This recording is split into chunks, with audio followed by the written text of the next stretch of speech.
Welcome, Gunrunner.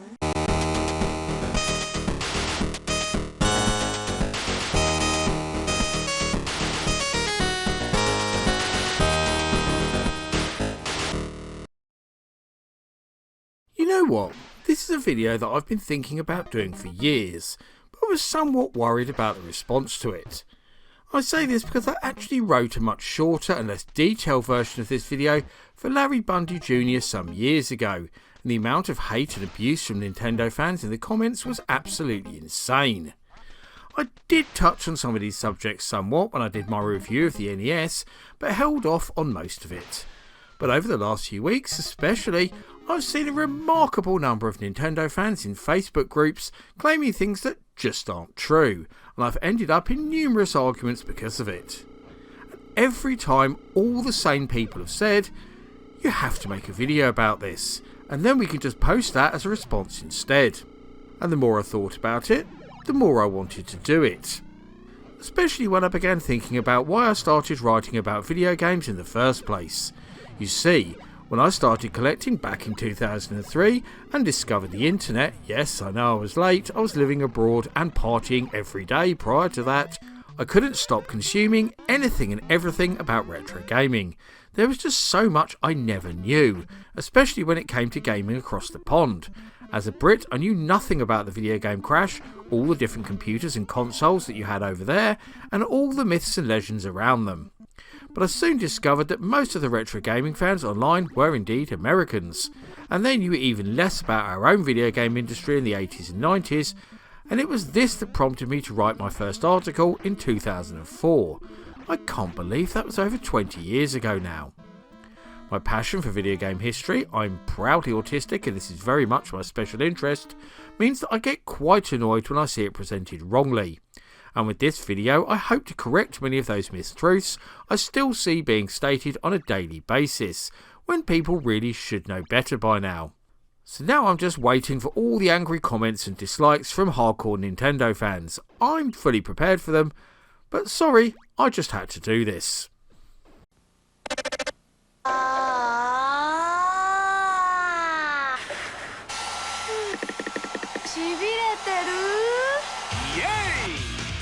パック対応になったウェーブレース64でこりゃもうしびれちゃう振動パック対応になったマリオ64でそりゃもうしびれちゃうますますしびれる振動シリーズ6800円しびれる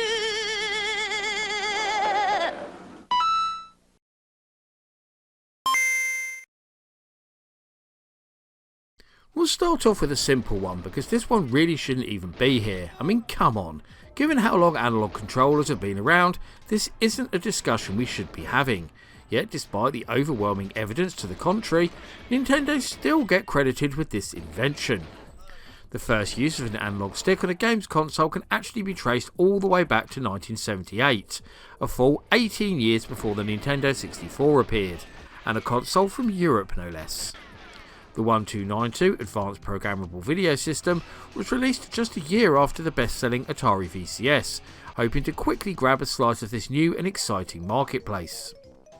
Although you might have not heard of the console itself, you may be familiar with one of its many brands, as Radofin created hardware that was licensed to a number of different companies across the world, such as Grandstand, Acetronic, Interton, Fountain and Hanimax.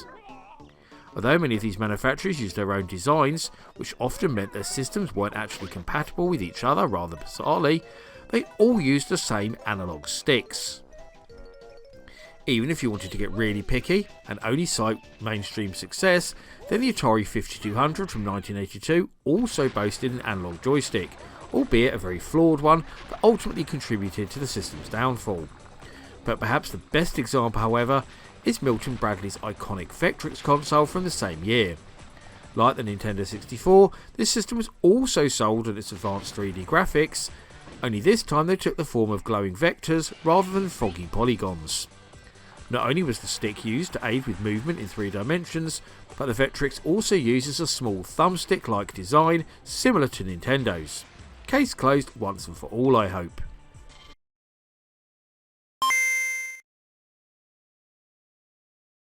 Nintendo fans will swear blind that Star Fox 64 was the first video game to feature force feedback through the controller. delivered thanks to the Nintendo 64 Rumble Pack.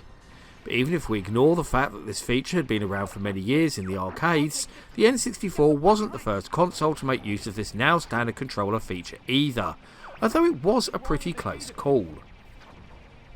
You see, Sony actually released their own dual analog controller in Japan just 2 days before Nintendo put the Rumble Pack into stores, making that the first to use such a feature. This was of course refined further and eventually evolved into the DualShock, a controller that we know and love, which I can't say about that awful N64 monstrosity. What were they thinking? And that's all there is to say on this one really, a pretty simple and concise entry to this list.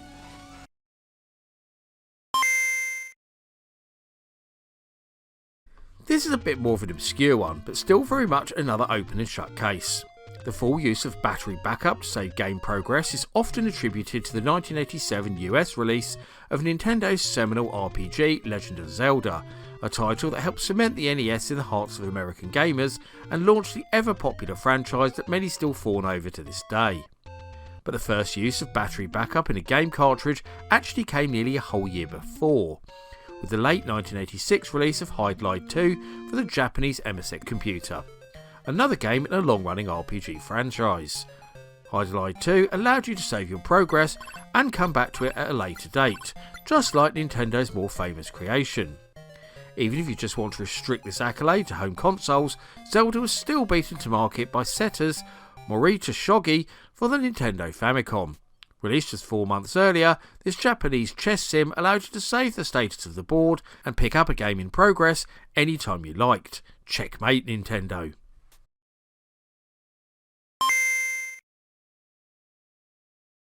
If you know your video game history, then you'll most likely be aware that Donkey Kong is credited as being the game that saved Nintendo. The company had been struggling to break into the lucrative US arcade market, and the flop of their expensive to produce 1979 coin-op radar scope was looking like the final nail in the coffin. After the game failed to engage audiences, Nintendo gave their lead designer, Shigeru Miyamoto, one last chance to come up with the goods. The only caveat being that he had to produce something that could make use of the existing radar scope hardware, as Nintendo simply couldn't afford to design something new.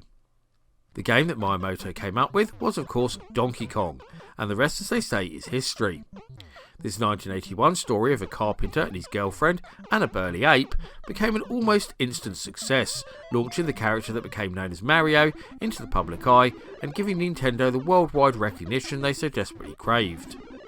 But as well as becoming part of pop culture that endures to this day, Donkey Kong is often credited as being the game that launched the genre we know today as the platform game, or platformer. But this could be further from the truth, because Donkey Kong certainly wasn't first. Hell, it wasn't even second, although it's fair to say that the game did introduce some new gameplay mechanics into the mix. The game, widely credited as being the first platformer, is in fact Space Panic, a 1980 arcade game from Universal, more famously known as the creators of Mr. Do. This title featured many of the things we associate with platform games to this day: ladders, enemies, appealing characters, and of course platforms. However, what makes this slightly contentious is that you couldn't actually jump, something that many Nintendo fanboys will argue disqualifies it. Other games that predated Donkey Kong, which include platform-based gameplay, include the 1981 Nichibutsu arcade game Crazy Climber and Sega's Jump Bug from the same year. The interesting thing about the latter game is that it not only introduced a jumping mechanic, but also the ability to collect items and even horizontal scrolling too, something a lot of people think Super Mario Bros. Introduced. And while we're on the subject of that game, Miyamoto himself has stated that his inspiration was Namco's Pac-Land from the year before, making that the true granddaddy of modern platformers and not Nintendo's game.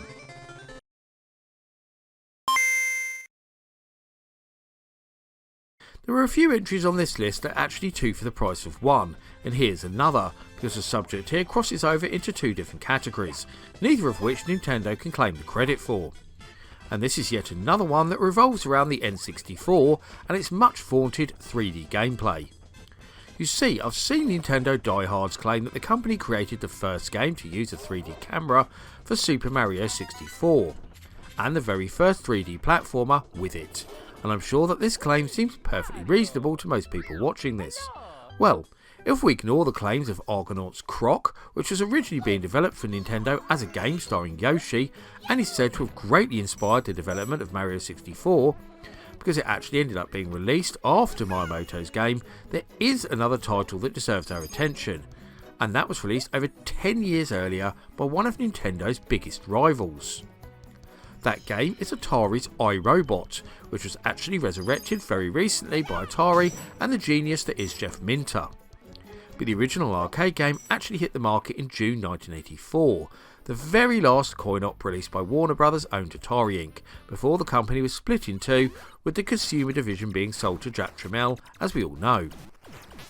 iRobot was created by one Dave Thurer, who also created Tempest of course, another 3D game that Jeff Minter famously resurrected. Despite being a financial failure for the company, it did claim several firsts, being the first ever video game to feature flat shaded polygon graphics, and the first game to have a movable camera. Not only that though, it combined 3D platforming with some more standard shoot 'em up mechanics to great effect, making it the first true 3D platform game also.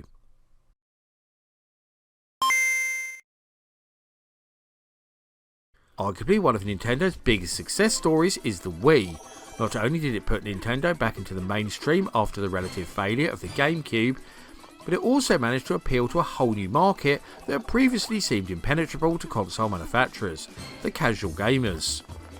Back in 2006, everyone wanted a Wii. You, your kids, your wife, your friends, and even your nan. Through innovative products and games such as Wii Fit, Wii Sports, and Jerry Rice and Niters Dog Football, the Wii managed to capture the attention of the entire world. The key gimmick that saw the Wii outsell its more vastly powerful rivals was the use of motion controls.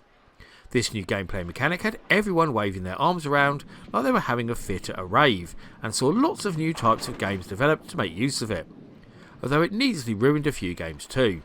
Rampage Total Destruction, I'm looking at you. While Nintendo won the adoration of masses alike for this feature, they were far from the first to use it, despite reports to the contrary.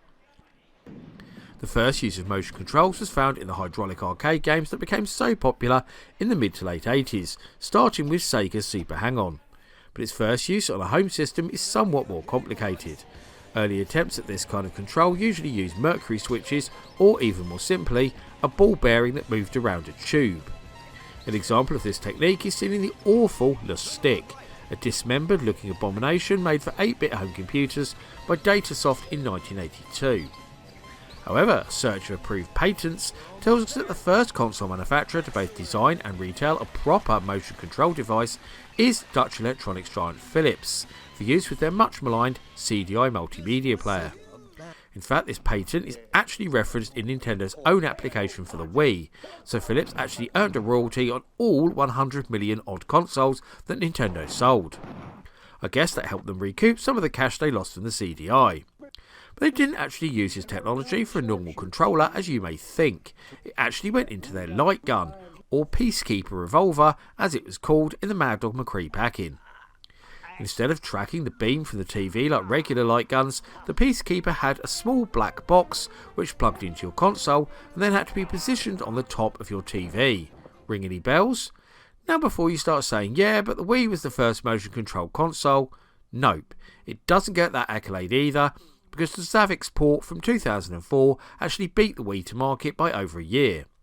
What makes this even more interesting is that the Zavix port was designed by a team of ex-Nintendo engineers who had all worked on the Famicom and NES, and featured not only remarkably similar games to the Wii, but also similar types of controllers too, like tennis rackets, steering wheels, and a Wii Fit-like sports mat. There must be some connection there surely.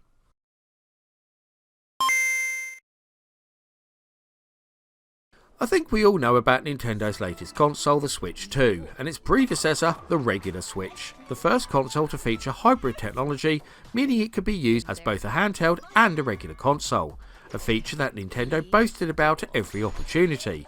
But were they right to? Of course not, that's why it's on this list.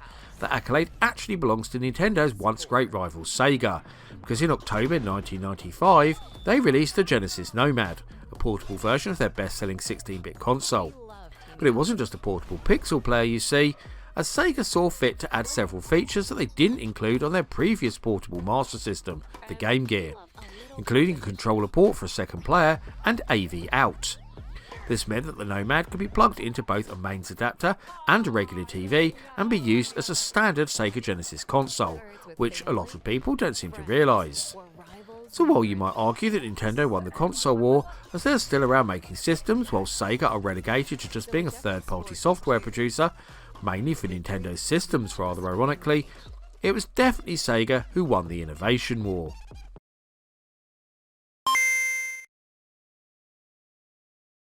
I've always had a huge problem with the term Metroidvania, and the so-called genre that has evolved around it, and become the default template for modern indie games.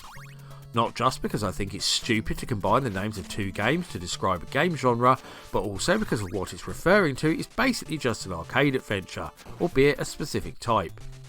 It's also a type of game that Nintendo fans will constantly crow about as having started on their beloved NES, with the releases of Castlevania in April '97 and Metroid just a few months later. But what you will notice though is that nearly all the people who claim this gameplay innovation are Americans, because anyone who's from Europe and grew up with a home computer will be well aware of games like Nodes of Yesod, Citadel and Sacred Armour of Antirad, that feature incredibly similar gameplay. There are also notable examples of similar games from other countries too, like Below the Root from the Apple II, and the Sharp X1 game Brain Breaker from Japan. In fact, many like to credit the hugely popular multi-format arcade adventure Montezuma's Revenge as being the forefather of the genre. And I should quickly mention Slime World from the Atari Lynx, because although it came out after Metroid and Castlevania, it featured a very similar gameplay style and also introduced auto mapping, a feature that Super Metroid later adopted. Sure, Castlevania and Metroid popularised that specific style of arcade adventure, but they sure as hell weren't first doing it.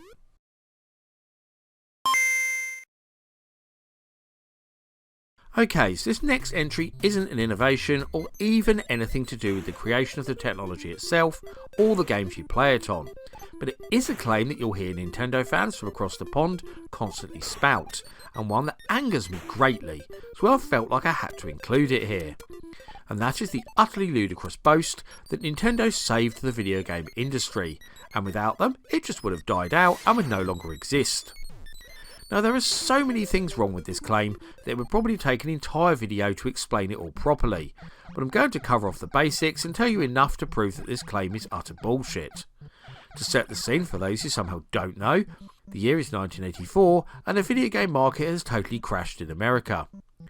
A lot of the blame for this is laid purely at the feet of Atari and their owners Warner Brothers for overproducing poor quality games like Pac-Man and E.T., and then famously burying them in a desert in New Mexico to dispose of them. For context, the bosses at Warner apparently demanded that Atari produced twice as many E.T. cartridges as there was 2600 consoles in people's homes, adamant that people would buy a console just to play the game. Yes, really.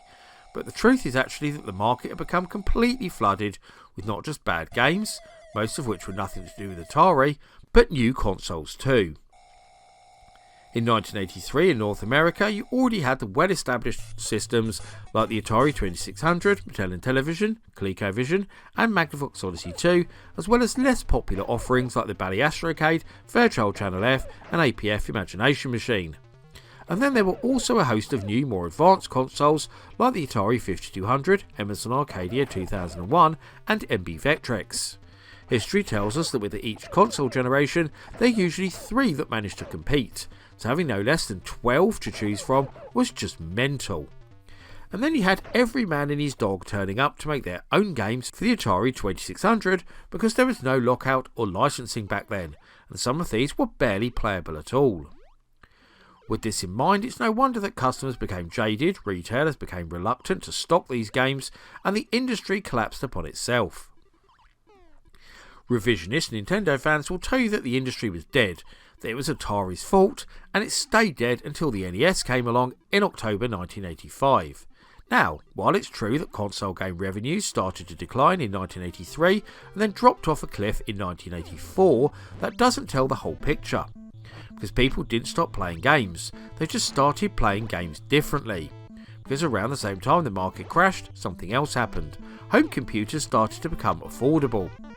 Recently released systems like the Atari XL, Tandy Coco 2 and Commodore 64 offered up games that were just as good as anything on a console of that time. In fact, more advanced in many cases, especially when it came to things like RPGs and strategy games. And they also let you do your school or college work, get creative with art and music, or run a small business. The people who would have bought such consoles simply started buying computers instead, which seemingly had much more to offer and were now being pushed hard by retailers too, as they offered much bigger profit margins for them. This is backed up by those same sales reports that see the sales of console games declining, because they also show the sales of computer games dramatically increasing over the same period. In fact, from 1983 to 1984, they doubled. And then there is the fact that the crash was purely an American thing. There was no crash anywhere else in the world. In Japan, and even more so in Europe, the market was booming. Funnily enough, the latter was very much driven by home computers, including some of those that were taking hold in America, but much more so by even lower cost machines like the ZX Spectrum and Acorn Electron, which could be bought for roughly the same price as the Atari 2600 or Intellivision, but offered so much more. And the last point I want to mention is that in 1985, when the NES first hit the market, it was far from a roaring success. Both the NES and the Atari 7800 had been test marketed the year before, and the press and those chosen consumers had been largely negative about Nintendo's system, which prompted the Big N into making some changes which also involved marketing it as a toy rather than a console. They also thought the 7800 was more likely to be a success, seeing it as the technologically superior system, and also the one that offered the huge advantage of backwards compatibility. But the sale of Atari's consumer division to Jacques Tramiel caused a big problem, because the 7800 didn't come with it. Creators GCC hadn't been paid for the project, so Atari didn't own it, and a legal battle between Atari, GCC and Warner Brothers delayed the general release of the 7800 by over a year, and harmed the console's chances of success greatly. In the end, Jack paid GCC to end the dispute so he could get it out the door, but by then Nintendo was starting to get a foothold. As for a while, they were the only players in the market. Even then, the NES didn't become a huge sales success until 1987 into 1988, when sales of the console in North America doubled and then near enough quadrupled. Meanwhile, it remained largely anonymous in Europe, where computers were still king.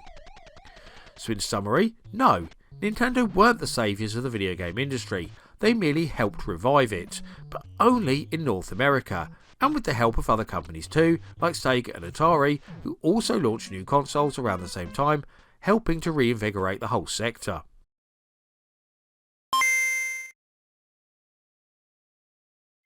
I saved this one until last because it's the most hotly contested Nintendo creation, and I'm sure that many of you out there are already up in arms saying, we all know it's the Game & Watch.